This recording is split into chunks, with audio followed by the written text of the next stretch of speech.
What is up, guys? It is the messenger here. Just kidding. Well, not kidding. I have had a hiatus from this whole YouTube deal for a long time, several years actually. But in the meantime, I've been busy with something, Dungeons and Dragons.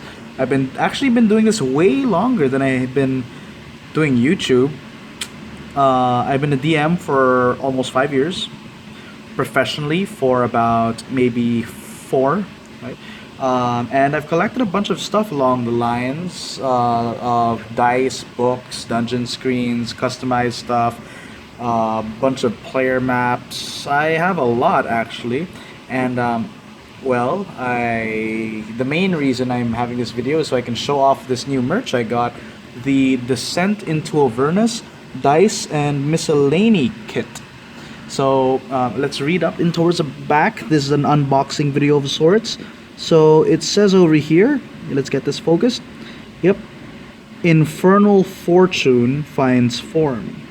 It's got a whole set of dice, some durable mats, and a nice box inside. It's got a foldable mat of Avernus on the inside, as well as like a size comparison for all the demons and devils, and yep, a bunch of cards inside. So why don't we go ahead and just, well, first I guess just take in the beauty of the box. So they've got some nice decor here on the sides. This is just the external plastic, right? Why don't we bust this sucker open? Oof! Ow! Folding the plastic, but it's actually high quality plastic, so it just doesn't fold up. It's very snug as it's tucked inside. Yeah. Okay, this isn't working. Get out of here. Okay. Failing all my strength checks. Let's use dexterity, sleight of hand, everything. Oh my god. Oh wait, oh, the flaps were blocking it. Ah, big brain, it comes out like butter now. Okay, so here we've got the box, and I'm gonna move this real quick. So, ooh, wow, that's some nice shine on towards it. Much better angle here, if only I had a stand. So we've got some infernal, I think that's infernal script here along the sides. The classic D&D logo. Really shiny, good foil coverage on the sides here up on the top half of the box. Oh yeah, and this is my Dungeon Master screen, but I'll do a separate video on that, right? Oh, and all my books. But that's not what this video is about. So we've got, let me just try to open this with two hands. The inside of the box, right? As you can see here, it has this beautiful, very velvety felt lining on the top, right? This isn't glue, it's just an indent from what's really inside, which is fresh dice. Very nice to look at. If I were to review this, and I've had the Guildmaster's Guide to Ravnica Dice, as well as the Waterdeep Dragon Heist Dice series that they released, right? This is more keen to the quality of starter set or D&D Essentials kit dice, right? But it's got all the works. You've got 46 very nice of Wizards of the Coast to hand you that. It's got the D12, D8, D4, and 2 D20s, which is always nice. And it's all tightly packaged in this sort of thingamabob. I'll keep this on display. And then I actually looked through this part because when I bought it, I didn't have the patience to just not look through this stuff. So this is the underside, also felt lined, quite durable, still paper cardboard though, so keep this out of water. As you can see, there's like a drip of water there. So I have some water beside me. Some nice decal to the ampersand, Dungeons and Dragons ampersand they've got on the side. Illustrations and more infernal script of referring to the Nine Hells, and I think off towards the side that's like it's like an infernal version of the Sword of Zariel, I betcha. Okay, so we're looking through this right now. Let's do this last. So yep, more inscriptions for sort of like a celestial version for the insignia of the Nine Hells, and it's got like this forward. written by none other than Volothamp Gadarm, author of Volo's Guide. It is I, Volothamp Gadarm. Anyway, I won't read this because spoilers. You can pause the video there if you want to. You've got some nice illustrations of imps. These aren't what all imps look like. They can always vary, but it's a great example of what an imp looks like if it is referring to a certain imp from Avernus, because there are 9 hells. Each of the different devils can look different, right? Very interesting art upon the imp. You've got some art on the bone devil, which I think is awesome. Check that out. I wish they showed the spear and how it juts out from the top here. It sort of fades away, but over here the imp's fire for some reason is nicer than the spear, right? And it gets its own like section outside of that image circle, but still excellent art. I love the blood upon the shoulders, right? A nice little flavor text from Volo himself there at the bottom. Very cool. Pit Fiend. I love this art, absolutely. It circumvents what people usually imagine what a Pit Fiend looks like fire, right? This is like ghostly wings and some like fat bulging out the sides through the edges of the chain over there. Some awesome character concepts. More subtext. And over here, Horn Devils. I love the fact that it has a shield. I hope that, well, yeah, I guess if you're going up against this Horn Devil in particular, maybe you can up the AC, but this is some awesome art. I love the little lantern at the top, and the fact that it uses sword and shield stance compared to the spear and shield stance compared to the spear only version in the monster manual. Very, very nice. Got the Spine Devil. I don't know what that is. Does he hit people with that shield spike thingamabob, right? In the Dungeons and Dragons manual, you've got the spines and you've got the like a glaive or a thrown implement from the Spine Devil. This one seems to have some armor on him, right? But I generally, the layout, the structure, even body color of the Spine Devil is very similar to the one you find in the monster manual. Still some cool art though. I wonder how this item that it's carrying translates into the game. That'd be interesting. Maybe like some infernal weapons, right? Ooh, the fighters would love that. Ice Devil. Again, the spear disappears. But I wish I could see the head of that spear. But this armor for the Ice Devil, very nice. Still got that insectoid mandible and the classic icy tail at the back. Not so insectoid as the original Ice Devil art, but still very nice. I like the frosting upon the legs, right? And I love how all these guys are armored like they're about to go to war. Well, they are. Spoilers for Descent into Avernus. The Arrhenius, yes. The Arrhen, yes. You've got the battle standard spear along the side. I wonder what those dropping things that go from her shoulders all the way to the ground are. Perhaps her whip. But I'm not seeing the Arrhenius classical longbow anywhere. That's just some gripes from me. You've got the Bearded Devil over here. I love the beards. I wish that they added a bit more detail towards down the length of them. Maybe maybe some more spines upon the bottom to show how deadly these things are, and they are so deadly. I love how this guy's like armed to the teeth, multiple weapons, since the Bearded Devils are the frontline soldiers. But still, regardless, this is some awesome art, courtesy of Max Dunbar, who is from the illustrations team of the whole Descent into Avernus maps and Miscellany setup. So, moving on, Barb Devil, awesome, right? Classic creature, upper class frontline soldier. Interesting that he's using a 2-weapon fighting style. I hope that he's got like the piercing armor mechanic also. Very nice. All of these have flavor text from Volo. Thank you, Volo. I'm gonna read through this like a boss later. Chain Devils. I love these guys. These are awesome. I once ran a court of Chain Devils in one of my campaigns, and they basically like had their own society trying to overthrow the upper ranks. But anyway, so we've got the Chain Devils here, masters of pain, of cruelty, and it shows based on their whole look and feel.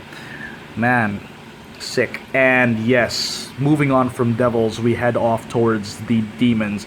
Look at this Yinoghu Demon Lord themed Balor, right? Or Balor, I don't know.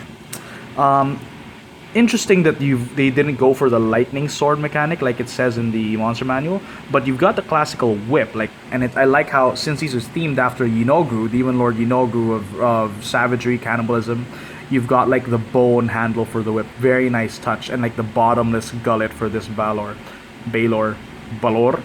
whatever, awesome stuff. Bones jutting out, classical Yinogru. The Dretch, oh boy. You know, if you look closely at the monster manual, wow, the Dretch is just... It looks like a demonic Winnie the Pooh, right? But this Dretch, oh, if I were to cast summon lesser demons from Xanathar's Guide, I want all my Dretches to look like this boy. Dang. If only they were just as fast as this guy looks. Mouth slobbering. It looks like they got the pustules to fit in with the Dretch's poison gas mechanic. Generally awesome art. I love this art so much. This one, it's okay. The sickle hands, for what it is, a Quasit, which is your discount imp, it's okay. You got the art's okay. I just feel like they could have done more with like how the hand connects to the bone. You know what I'm saying? Like the bone just, it's like meat transitions to bone, right? And like, anyway, that's just me griping. Generally, still awesome art. I wonder, I'm gonna read through this maybe. Though cut from the same fiendish class as all other demons, the Quasits are somehow more agreeable than most demon kind. Of course he's agreeable. Look at his smile. That's the kind of smile you want to go home to. Alright, so, oh gosh, okay. This art is just awesome. This titanic beast of a monster. A Hezru. My gosh. Usually when you look at a Hezru, it's all in the monster manual, you've got like the frog-like or like wide mouth sort of look to it. But I love how, since these are all themed after the demon lair that is home to Yinogru, that they all have this coyote, jackal, hyena look towards them, blood spattered, just like how the demon god of savagery would do it if he could make these guys willingly out of his own image. I don't know if he lacks the... But yeah, the Hezru is just awesome. I love how like the flesh sort of like transitions, goes beyond the bone, like it's rotting, just like a Hezru just what the Hezru represents, which is just degradation, consumption. The Barlgura, oh boy, these gorilla looking ass guys have transitioned to full-on tribal owl bear ripping face off. Look at that. The bone juts. This art is totes awesome. Man, I can imagine, based on this, like how I described like the crunching sounds you'd make when he just smashes someone. Man, awesome art. Always inspires. Aha, and yes, the creme de la creme, the abyssal chicken. Oh boy, excited to get some of this. Oh man, the fiendish fowl, as Volo would describe it. If you look closely at the abyssal chicken in its walking animation, and they mentioned this in their own Dungeons and Dragons Beyond YouTube video, shout out to them, they're awesome, right? That the abyssal chicken, it basically looks like the spike, right? But the thing is, the down the line of the spike, there is this, and you can actually see it in the art. There's this incision almost, and when it cuts open, that's when the wings pop out. And when it flies around, it's just gross looking. Look at this thing, it's gross looking. I can't wait to see its statistics, because apparently this thing is familiarable. Not that I'd want to be specifically familiar with this creature, but I can imagine some warlocks, some wizards I know, tieflings, would love this thing. I wonder how these guys taste. KFC, abyssal chicken, just kidding. KFC's good here. So, strange encounters. You got a strange encounters table, front and back, continued. Very cool. Let's look at one of the examples. 10 lines of spined devils, each line 4 miles long. That's a lot of spined devils. Stretches into the distance. The devils all groan and grumble as they move slowly towards the slab, where the barbed devil tells them to go to the end of the next line. At the end of the last line, I see, the spine devils are branded and released. Some frontline soldier sort of things, because the barbed devils are so much higher in rank than spine devils. interesting list of trinkets. For example, a vulpine doll's head that whispers ways you're going to die. I'm gonna be handing this to one of my players, definitely. The doll head, not this. And second to the last is this list of infernal script, which I will definitely be making codes for, riddles written in these for my players.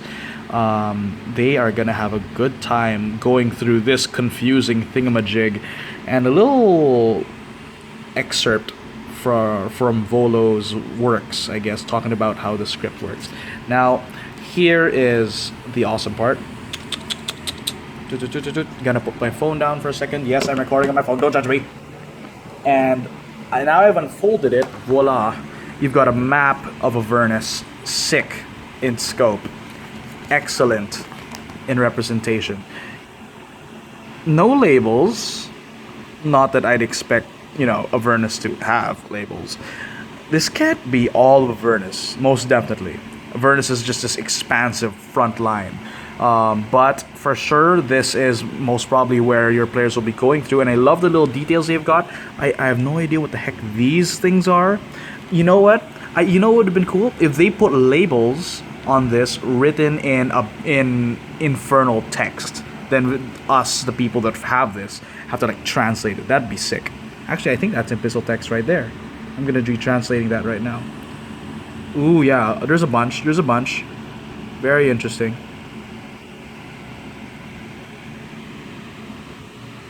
What's this Valkyrie angel doing here? This poor girl. She's lost. Very interesting. They've got some Mordor eye looking at stuff on this tower.